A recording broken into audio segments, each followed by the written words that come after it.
Edition. I am Kendi Badana. And I am Henry Igubike. It's the start of a new day, and we are glad to have you on the show. We will kick off with today's newspaper review before diving into the main conversation of the day. Trust me, you don't want to miss a moment with us. You can join the conversation by dropping your comments, liking, and following us on all our social media platforms at Enterprise TV 7. Now, joining us to share the matters at hand is Innocent Aduluga. He is a journalist and a public affairs analyst. Good morning to you, Innocent. Oh, good morning, Harry and Kenny. Good morning. Lovely morning. Yeah, you're welcome. Thank you so very much for your time. I'd love us to start the day today with the Guardian newspaper. And we have the big story. Senate probes real derailments as new loans contract debt cause stir. Okay, on the top strip, we have PDP secures court order to proceed with national convention. And also we have court gives Nnamdi Kanu till tomorrow to defend terrorism charges or waive rights. We also have troops repel Boko Haram attack in Borno, kill terrorists. And also we have other global matters. Federal government orders universities orders to publish yearly financial reports from Q1. We also have Tinubu declares emergency in police training institutions. All right, Innocent, I love us to start with Tinubu declaring emergency in police training institutions. We all know the debasing nature of our police force. They are not well paid. Their welfare is not well taken care of. And as a result of all of these and more mounting pressure on the Nigerian police personnel, we see what they do, which is not civil to some extent. So what do you think is the best bet to ensure that possibly the Nigerian police might look like a police from Netherlands, for example?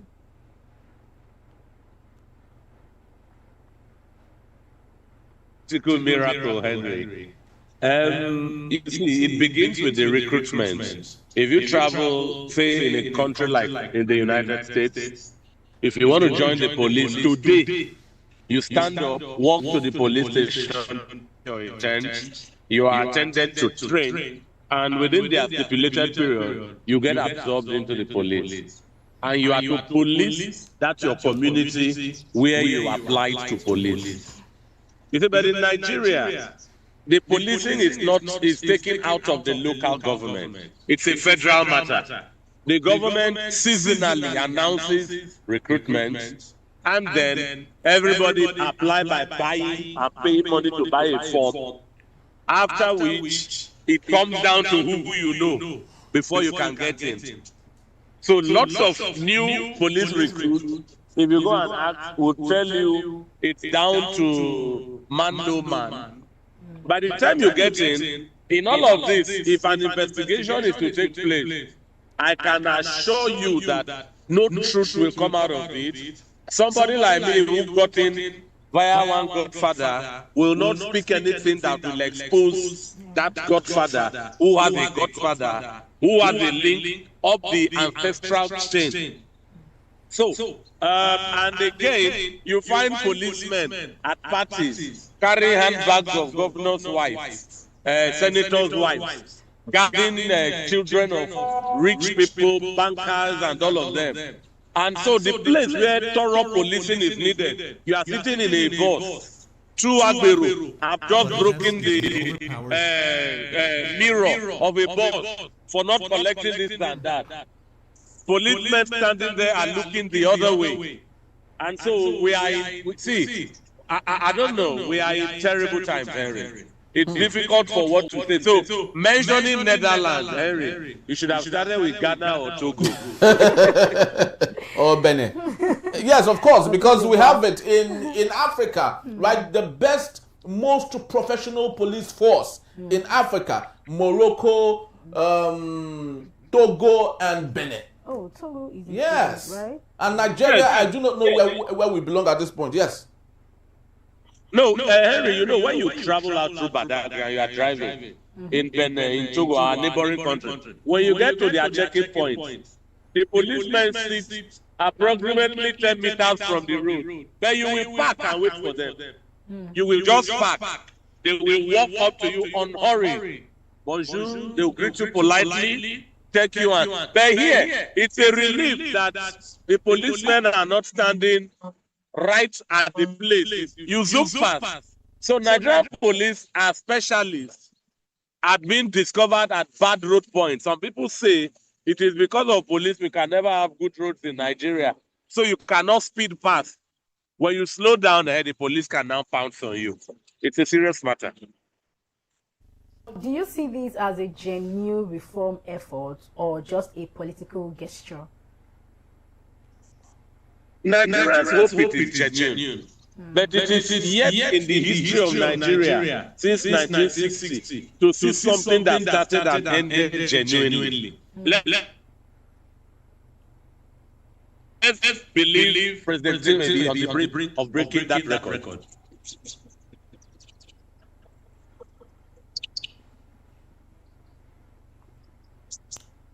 Are you Hello, there? are you there? Yes, we can hear you. Yes, I am. Yes, all right. Yeah, so you can continue on your submission. You were saying something just before we had that little short cut in transmission. No, I was responding to Gregory. All right, so I would love you to take on this particular matter too. Troops repel Boko Haram attacks in Borno, kill... I was all of these investigative reforms. Okay. We are yet to see any that ended well. Let's believe that President Tinubu is about to set the record straight for the first time.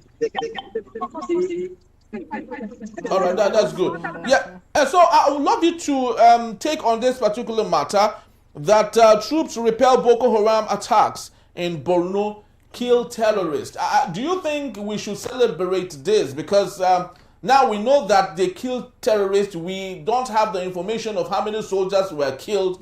Just yesterday, a lawmaker lost a soldier that was going with him and some other police officers. He escaped, actually. So do you think all of this ping-pong game that the Nigerian army is doing with a terrorist is sincere? Do you think we have what it takes to totally extinguish terrorism and insurgency in Nigeria? What we do. What we need is not weapon. What we need is not money. What we need is not equipment. What we need is genuine political will from the government, Henry. That's what we need.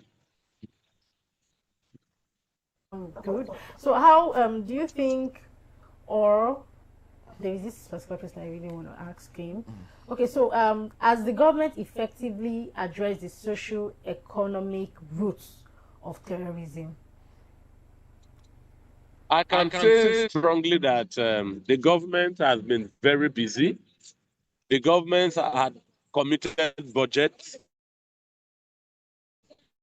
sent soldiers. We are in a country where families are beating terrorism out there in the Northeast. So many victims, including high top-ranking men from the top echelon. But indeed and in truth, the government has been huffing and puffing. We are yet to, we live in a country where even this week, there are news that arrested people to answer to terrorism charges have been beneficiaries of jailbreak. Sometimes the government will tell you, oh, they arrested members from Killer Fulani herdsmen, Boko Haram, or wherever, and the government tells you they've released them because they repented. Such people who slit the throat, who commit infanticide, who rape and kill women, who burn harvest of farmers, the court is waiting to serve them justice. The government tells you they repented, they set them free. So all of this mocks the effort of the government, even when they seem to be genuine. So that's why I said, what we need is genuine political will from the government. Very well said, Innocent. Now let's move on to the Daily Trust newspaper. We have the big story: misinformation behind U.S.-Nigerian tension. Experts, allies declare support. Okay. Okay, we also have Tinubu 6 NASS as NAS approval for 1.15 trillion naira loan. And also we have woman kidnaps herself to extort money from husband. Should we blame Tinubu for this one again, or but when I saw the story, who do we blame? Should we blame the husband who is possibly stingy? Yeah. Yes. Okay. So that was what I sensed in the story. So, Innocent, I'd love you to speak to Tinubu 6 National Assembly's approval for 1.15 trillion naira loan. Remember, this is a domestic loan, and the same Bola Ahmed Tinubu said that he would not borrow domestically. He has met his target, and now he is begging Nigerians through the National Assembly to approve 1.15 trillion naira yet again, while we cannot say what he has done with the ones he has collected. Speak to me, please. But I have a question for you. This loan is to achieve what? Exactly, we do not know. Actually, it is meant to help for the 2025 budget. 2025 budget. Well, I would say that when a man receives 2 million naira as salary, there's a lifestyle he and his family can live. If his income shrinks to 800,000 a month, there is a lifestyle he will live. So if Nigeria is broke, the government should run a budget deficit. That's my take.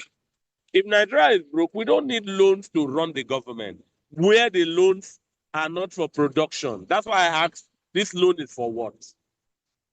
The National Assembly should trim their income, their lifestyle, their earnings.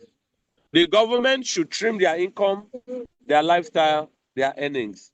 Everybody who is in the country should adjust. Loan and loans upon loans plunges the country into trouble. I am against loans, Henry. Innocent. I love you. Yes, you have a question for him. Yeah, but before then, borrowing a loan that you're not even done, like you're not done paying for those ones you borrowed in some months back, and now you're coming to borrow another one. Don't you think? So I'm going to point this question to you, Mr. Innocent. So don't you think these or what other alternative revenue options could reduce dependency or dependency on loans? It's prudence. It's prudence. Kenny, we don't have alternative. I just said, as you are talking to me, if you are no longer at that income level you used to be, you cannot survive by borrowing. You will make adjustments. Do you understand? You will make adjustments. So if the Nigerian government is not on a sustainable income, you make adjustments. You don't keep borrowing on top of borrowing on top of borrowing. I don't think that that is something that can solve our problem. If the government, have you seen the visit of a governor to a place? You see, sometimes you count 30 vehicles convoy. And that governor in that state is part of the Nigerian government on loan. Why don't you go there with 4 or 5 vehicles and save about 26 or 20 vehicles and the cost of dragging that caravan along? It is prudence we need. Prudence. Financial prudence. We need financial prudence, not loan. The government's lifestyle of opulence, ostentation in the midst of what we claim we have. Look, if you are a lender and I'm borrowing from you and I'm not paying, and every day you see me fudgy, grooving, living large, and I come to borrow when I have a series of loans unpaid, you won't borrow me again. But because of the kind of government we run, I would like to say here that I believe that the subservient National Assembly will grant Tinubu the loan. This National Assembly, it remains to be seen if they can prove me wrong. They cannot refuse whatever President Tinubu asks of them. That's a very strong one there, very so punchy. As led by Senate President Godswill Akpabio, the man who did not even vie for election, but he is today our Senate President in the 10th Assembly. Innocent, speak to us on DSS sacks over 150 of its officers for different mischievous deeds they have committed. Now, the big question is, knowing that these people, the DSS is a special force, these people have gone through lots of training, they understand so much that common Nigerians do not know. How do you think these sets of people that have been chased out of the institution might be sanctified to work with ordinary Nigerians without taking advantage of them? Remember, they know so much and they might take advantage of the society. Anyway, I think that the DSS knows what they are doing. The DSS knows what they are doing. The men have been poached into our society. We cannot condemn them. I think you don't beat a man that is down. The DSS, everybody knows it, that allegedly they are an arm that carries out the will of the government. That's what people know them to be. So if they are coming down for being corrupt, there are some loopholes in the questioning department. Are these guys betraying or letting out some government secrets? Because sometimes some people can be painted in one brush. The details of their offenses, of their shortcomings, were they publicized so that we don't assess them based on conjectures, you know? But all in all, the DSS themselves, remember, are the government dogs for chasing down opposition, chasing down free speech, gagging people here and there. So I'm taking this news with a pinch of salt, Henry. We have more important thing in Nigeria than for me to worry about this kind of, I would rather set my nose on where, like you mentioned, Tinubu is being squeezed left and right by US and China.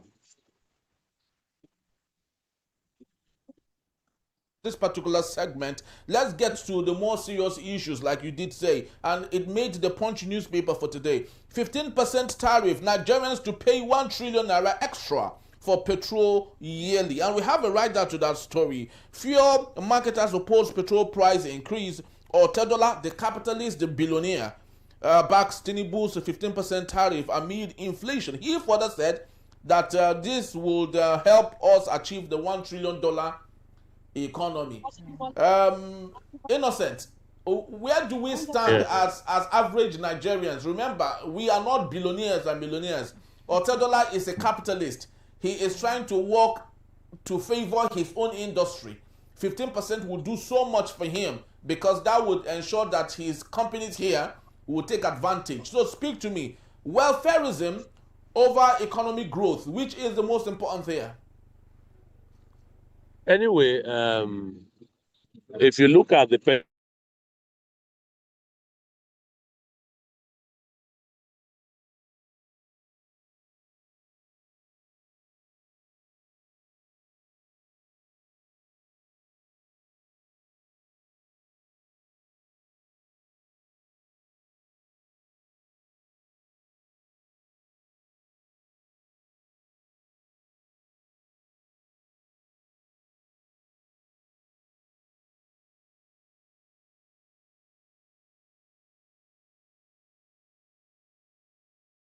to the issue of that made on the Daily Trust newspaper that I asked you, woman kidnaps self to extort money from husband, and as from a woman's point of view, I did say it could be the husband is stingy.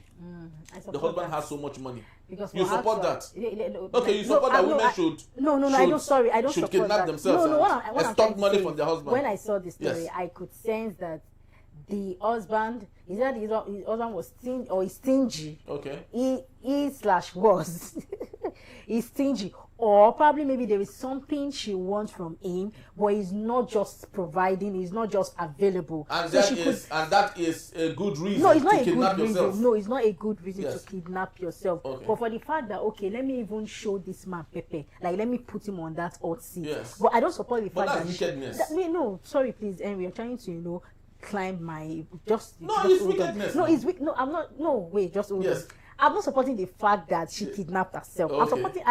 I'm just talking about the fact that, okay, you wanted something for your husband, you could go through another route rather than, you know, kidnapping yourself. Because I mean, it's human, because you are like, okay, you want to extort, you want to get more money from your husband, you think that your husband does not want to give you everything or any. That's why I'm a woman, right? So I feel that there are lots she might want. Probably maybe she might want just normal skincare product, or she wants to, you know, she needs food, money for food for the children and all of that. That's if they have children and all of that. But she's feeling that maybe the husband is not really capable enough to provide. So she's like, okay, well, let me do something. No, and because I think all that of this story you're trying to paint now, you are making it look like you're excited that the woman kidnapped herself to extort from her husband. No. I'm not excited about woman for woman. No, you're supporting your fellow woman. Okay. I'm not supporting the fact that she kidnapped herself. I'm looking at the fact that, okay, she might need something tangible from him. Probably maybe she has been asking for a particular stuff, and maybe the husband has been shying away from the responsibility. So she could now, okay, maybe this is what I should do. But then kidnapping yourself should not be the main, should not be, in fact, the actual reason you should even do that, to collect money from your husband. All right, so right now she's been arrested. What do you think is the best advice for the husband? Should the husband allow that she should be prosecuted? Remember, she's the mother of the children. Yeah. So do you think the husband should allow the police prosecute her? And she definitely will be going to jail for close to 10 years. Yes, about that jail, it's certain, yes, that is. Okay, so she should go to jail. No, it's okay, because I mean, this is what the government, this is the judge, like this is the judgment, right? Yes.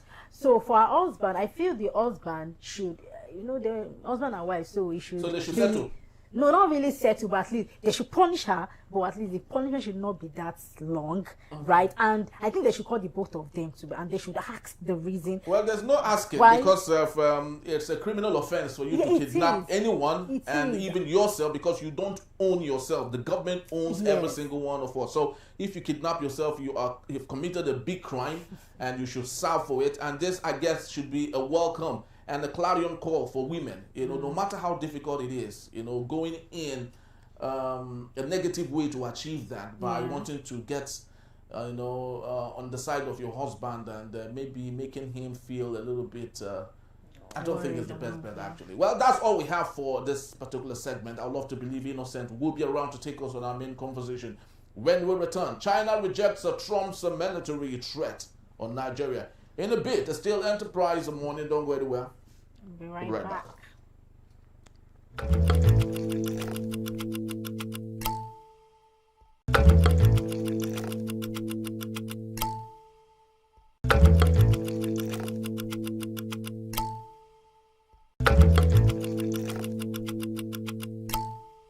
My people, the elections are around the corner.